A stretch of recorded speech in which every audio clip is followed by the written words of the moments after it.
You are listening to Meet the Thriller Author, the podcast where I interview writers of mysteries, thrillers, and suspense books. I'm your host, Alan Peterson, and this is episode number 94. In this episode of the podcast, I welcome back bestselling author Lee Goldberg. Lee's latest book is in the Ian Ludlow series, Fake Truth, which will be published on April 7th, 2020. During this interview, we chatted about his latest books and his uncanny streak of writing about events that suddenly make the news. We'll talk about that and a whole bunch more coming up. Before we start, a quick word about Masterclass. Masterclass offers online classes which can be accessed at any time at your convenience over at thrillingreads.com/masterclass. You can get unlimited access to all 80 plus instructors like Steve Martin, Samuel L. Jackson, Malcolm Gladwell, Annie Leibovitz, and then my favorite three masterclasses are from the best-selling thriller and suspense writers James Patterson, David Baldacci, and Dan Brown. Those were phenomenal. You can check them out at thrillingreads.com/masterclass. That is my affiliate link, so it's a great way to support this podcast. I thank you very much. So here we go, my interview with Lee Goldberg. Yeah, so excited to have you back on the podcast. Well, thank you. It's so weird to have a book come out so closely after another one, but it just worked out that way. Yeah, is that the first time? Because that's, what, like 3 months apart? Yeah, it was weird because Lost Hills was supposed to come out back in September, and they moved it. I can't remember for what reason. And Fake Truth already was set for April, and all of my Ian Ludlow books come out in March or April. So they decided, we're not going to move the Fake Truth. We'll just leave it where it is, and maybe the publicity for Lost Hills will actually help Fake Truth. We'll see. So tell me about Fake Truth. Well, Fake Truth is the third book in my Ian Ludlow series about a thriller novelist whose stories come true. He's got this amazing supernatural ability almost to predict the future. So he gets recruited by the CIA, who just want to know his story ideas, and he ends up getting into deep trouble. He's an unwilling secret agent of sorts. This is a book is kind of like Law and Order. A lot of stuff is ripped from the headlines. Not intentionally. I make this stuff up, and then while I'm writing, it starts coming true. I feel very much like the hero of my book, Ian Ludlow. My fiction can't keep up with the reality because the reality keeps trumping my fiction. No pun intended. It's just weird. At a certain point in this book, I just had to stop and embrace it. It's like I'm not going to be able to get ahead of reality, and people just think I ripped this book from the headlines. But in fact, when I wrote this book, what I was writing hadn't happened yet. And the same thing occurred in my first two Ian Ludlow novels. I made up this stuff, and to my shock, it came true. My wife is saying, you need to go to Las Vegas. Why don't you predict things that can actually make us some money? Yeah, you also had some things come true with your other book, Lost Hills, too, with those terrible fires. So I'm a little spooked. That was creepy because I wrote about this giant wildfire sweeping through the Santa Monica Mountains. And then I found myself evacuated by my home, and I live in the Santa Monica Mountains, proofing my galley description of a fire raging through the Santa Monica Mountains. It was just weird. And now, in Fake Truth of the Ian Ludlow series, he's a best-selling author who gets involved in all these adventures. How much of his personality, of your personality, is in Ian Ludlow? Oh, probably as little as 98%. Oh, that's all. I'm not Ian Ludlow. He can't seem to get laid, and his social life is a mess, and he's this not failed TV writer, but he's a TV writer who has, well, actually, much of that is my life. I've been married for 30 years. But, Ian Ludlow is me in that he writes these action-adventure novels, but it's nothing like the heroes he writes about. And that's sort of how I came up with the idea for this series. I got such a kick out of seeing my author friends who write about these extremely self-confident and skilled action-adventure heroes who themselves are not. They're dumpy, and they'd be scared if someone pulled out a gun, and they couldn't do any of the things that their heroes do. So I thought it would be funny if an action-adventure writer found himself in one of the situations that his hero is in, and how would he behave? And it goes to the heart of your question in a way, because although, take Lee Child, he's not Jack Reacher, Reacher, because everything Jack Reacher thinks and everything about Jack Reacher's psychology comes from Lee Child. Lee Child may not have the actual training and skills, but he has the mindset. So theoretically, with the exception of being this exceptional fighter, he might be able to do some of the things that Reacher does. And that's something my hero, Ian Ludlow, realizes about himself. Okay, I may not be Clint Straker, freelance spy for hire, but I did create the guy, so maybe I can survive in one of these scary situations. And it's also fun to make to poke holes in the cliches and tropes of the genre. I mean, he's not fantastic and bad, and fighting is a lot sloppier than it is on TV and in the movies and in these books. He's discovering every day the conflict between fiction and reality, and of course where they merge, and how in the world we're in today, especially the world we're in today, it's hard to tell where truth and fiction end. Yeah, that's a big part of these books is the humor, which kind of makes it, for being a thriller, it's still a lot of action, but the humor is such an important part of it, too. I'm trying to walk a fine line between satirizing the genre while at the same time delivering exactly what the genre readers expect. I want my book to be a kick-ass thriller, but I'm also shining a light on how these thrillers are conceived and the cliches of these thrillers and trying to subvert them. So I'm trying to also show readers what we as writers think while we're writing these things and how we structure our stories and how absurd that construction is when you look at the real world. But then maybe it's not so absurd. The way the real world now is using the tools of fiction to influence reality. That's why Fake Truth was such a strange book for me, because while I was writing it, so much of it was becoming true. So much of what I was making up about how fiction is influencing reality and the tools of fiction are being used by people, they actually were being used. And it was, I mean, the book, Fake Truth, arose from something I read in a trade magazine. When I say trade, it's a magazine for the entertainment industry, which I'm in.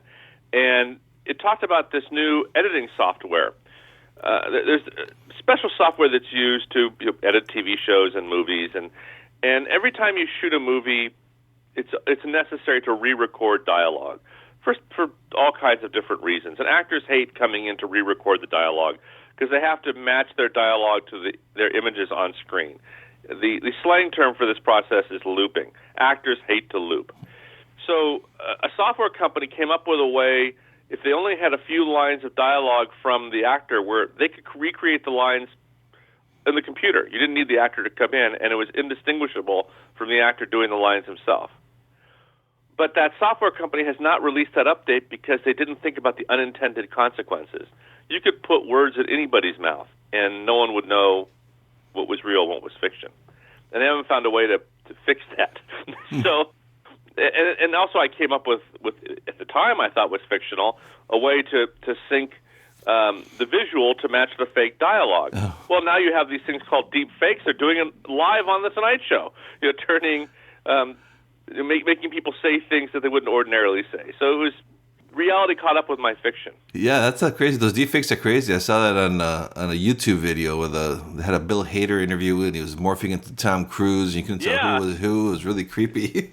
Yeah. So now you can have the president saying anything outrageous you can come up with, but then again he's doing it anyway, so it's sort of pointless. But there was that, but also things about international surveillance, and I made up some stuff about what the Russians are doing, but no sooner had I made it up than it turned out that the Russians were doing exactly what I made up. It was just so weird. But there are some things I did take from reality. I kind of spoof Steven Seagal and his relationship with Putin, and I'm just so amused by these dictators' love affairs with failed American celebrities. Dennis Rodman being so popular in North Korea. Kanye West, he's not failed, but, Trump's love affair with Kanye. I don't know why these dictatorial leaders like to align themselves with really crazy, burned-out celebrities. It's strange. Didn't know about Steven Seagal and Putin. Oh, yeah, Steven Seagal's over there all the time. It's crazy. Oh, and then this book, even with the whole similarities with in your life, it comes even more meta, and I think it's so cool is that Ian Ludlow was actually a name that you had used as a pen name. Yeah, that's an in-joke, because when I was 19 years old, I wrote 3 vigilante novels. I was 19, and I was writing about this kick-ass action hero, and I didn't know anything about kicking ass. So I wrote these books 357 Vigilante under the pseudonym Ian Ludlow, so I'd be on the shelf next to Robert Ludlum, and Ian for Ian Fleming. So readers would go, Ian Ludlow, I think I've read something by him. It wasn't bad. And I thought it would be funny if I was writing about an author whose novels are coming to life, if I basically named the author me. Ian Ludlow was me. And it just adds a different level to the story if people dig into the research and research me and discover, wait a minute, Lee Goldberg was Ian Ludlow. And he was writing these action-adventure novels that he couldn't possibly have known anything about at his age at the time. Yeah, 19. That's the one where I was reading your website too, that the publisher went out of business and kind of left a bad taste in your mouth for publishing it right from the beginning. It was fun. I really enjoyed those books. I owe my career to those books because the first one came out the same week this guy Bernard Goetz was blowing away muggers on a New York subway train. Vigilantes were hot. New World Pictures bought the movie rights to my book and hired me to write the screenplay, and that's how my Hollywood career was born. Oh. I don't know if you're aware, but I wrote and produced thousands of hours of television. I was the executive producer of Diagnosis Murder for many years. I also wrote for Monk and Sequest and Baywatch and Hunter and a whole bunch of shows. And I co-created the current hit Hallmark TV series Mystery 101. And I'm also writing Darrow and Darrow movies for the network. So I've stayed active in television and film at the same time I've been writing novels. Oh, I didn't realize that Ian Ludlow, your books kicked that career for you. That's so interesting. Yeah, I owe my career to Ian Ludlow, even now. And so what's the approaching writing a novel versus a screenplay or a teleplay? Is it like the same? Is it completely different? It's totally different. There are two entirely different ways of telling stories. A book, you describe everything. You are the director, you're the location manager, you're the actor, you're the wardrobe designer, you're the set decorator, you're everybody. A screenplay, the story has to be revealed entirely through action and dialogue. If characters don't say it or do it, it doesn't happen. And a screenplay is sort of like a blueprint for a house. It's a document that other artists use to do their work. The set builders, location managers, the director, the lighting people. It's a different way of writing, a different way of telling a story, and there are all kinds of other creative restrictions on it as well. So I had the bizarre experience a few years ago of writing scripts for the TV series Monk at the same time I was writing Monk novels, and they were two different ways of writing Monk and two different kinds of Monk stories, and it would deeply mess me up. Yeah, that was so weird. And do you use like a different type of I don't know, what do you use to write a screenplay? Is it like a Word or is it something different? No, it's a whole different type of software. I mean, the Final Draft is what many screenwriters use. It's the format is completely different than a book. It's basically just a few lines setting up what the scene is, and then everything's driven by dialogue. And it just has the character names and the dialogue with a few stage directions. It's not the dense writing that a book is. I can write a script in 2 weeks. It takes me 5 months to write a book. Oh, so the dialogue, that being a screenwriter probably helps. Do you find that it helps with your books, with the dialogues? Oh, it helps them enormously with the books. Because in a screenplay, you can't have exposition, or you have to have it, of course, but you try to minimize it because exposition, the details about characters and the details about plot are boring. You want to express everything through action and dialogue. You want things to move fast. And there's nothing extraneous in a good screenplay. If it doesn't reveal character or move the plot forward, it's cut. And you only have a certain number of pages for a movie and a certain number of pages for a TV episode, and your story has to be told within those restrictions.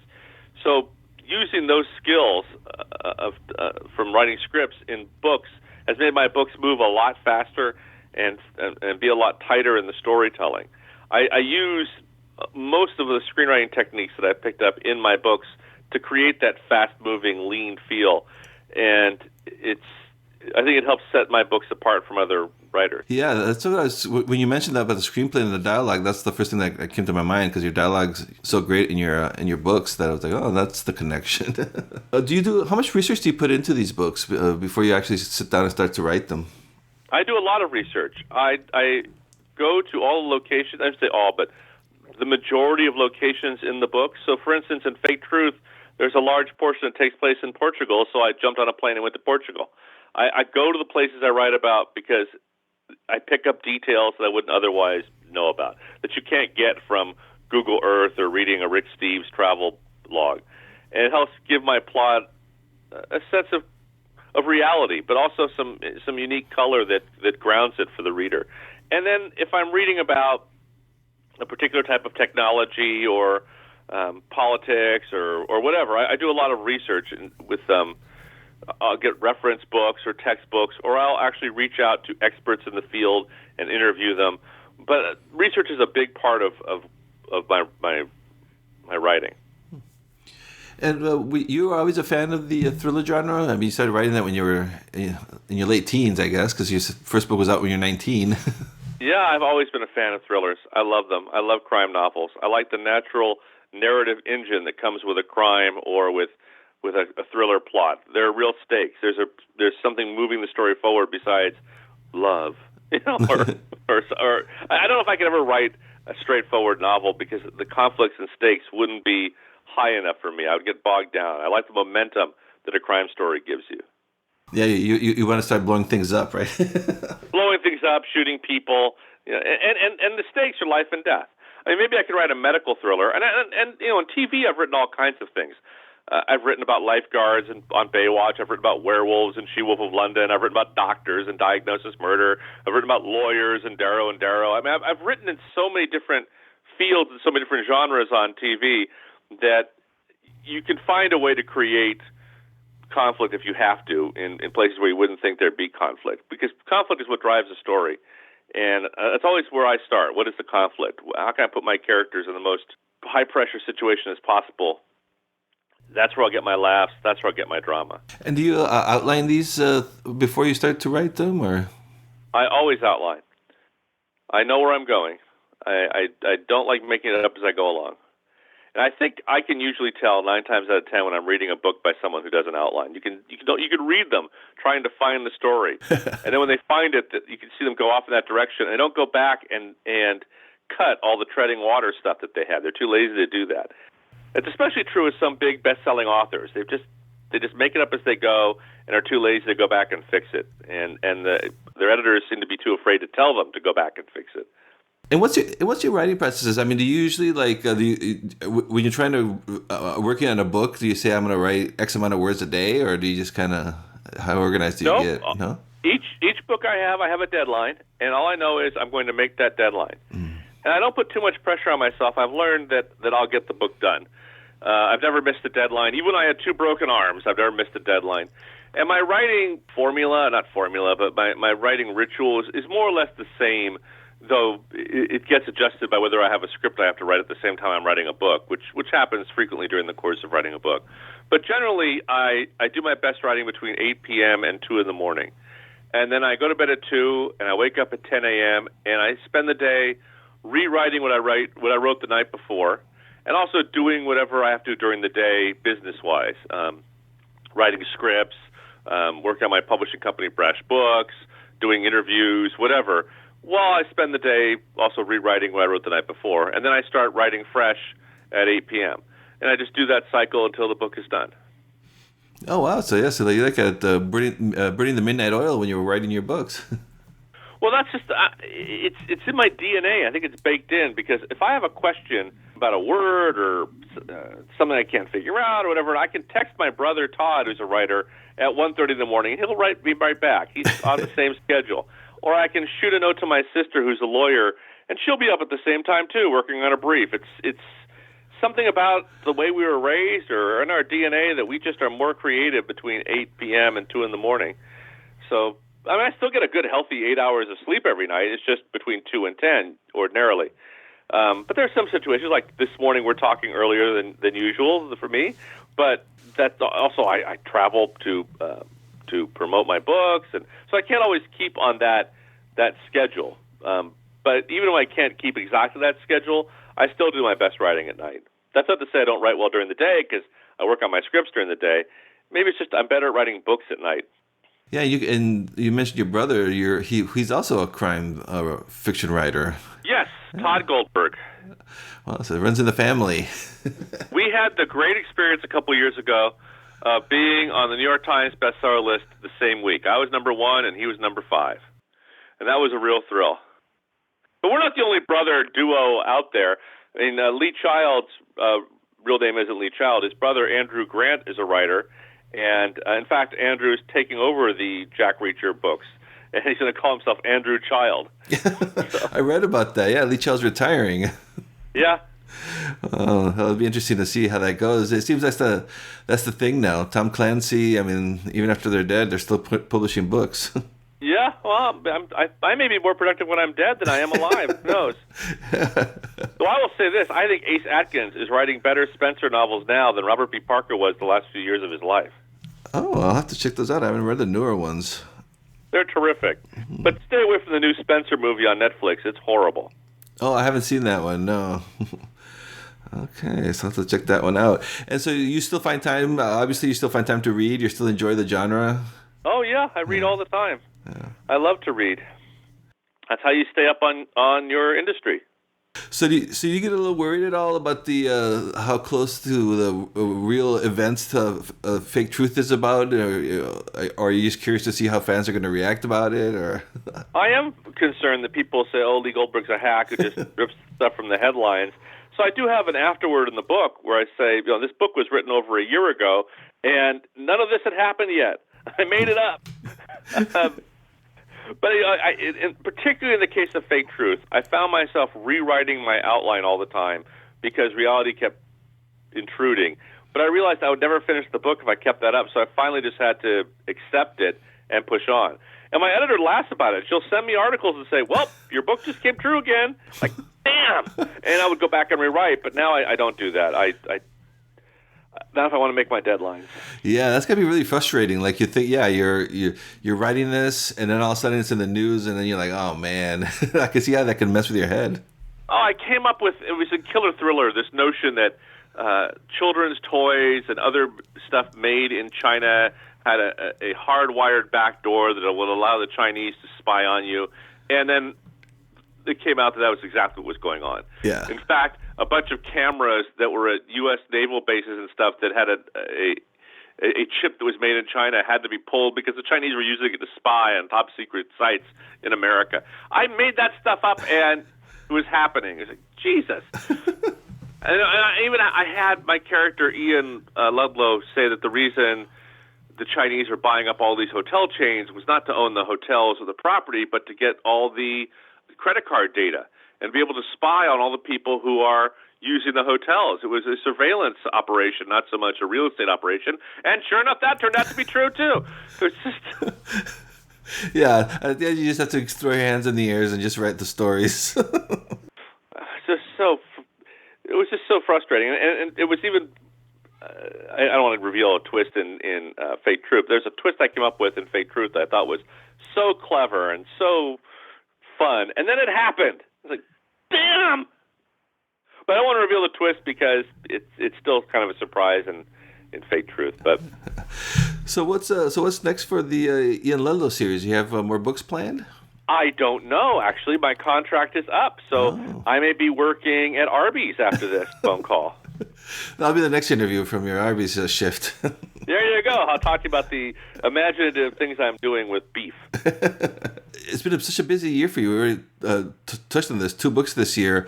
You have another one from the Eve Ronin coming out as well next year too, right? Yes, that book's already finished. It's called Bone Canyon, and that's another one where something I came up with came true while I was writing it, but I forged ahead anyway.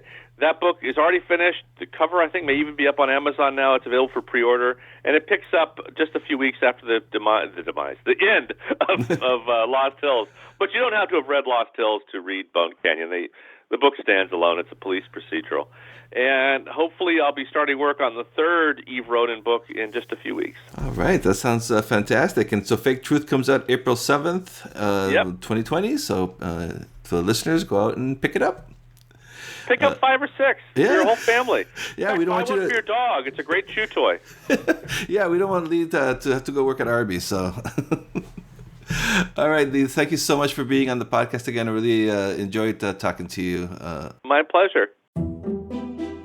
Thank you for listening to this episode of Meet the Thriller Author. You can visit our site at get.thrillingreads.com/podcast for more information on our podcasts. And you can also subscribe to this podcast on your favorite podcatcher, like iTunes, the most popular one, of course. Just search for Meet the Thriller Author and you'll find me there. And I'm also on Facebook at facebook.com/Meet Thriller Author. Love to hear from you. Love to hear your comments and your feedbacks on the shows. And I'll have a new podcast, new interview with a thriller author. I'll be posting them every Tuesday, so stay tuned for that. And don't forget to subscribe.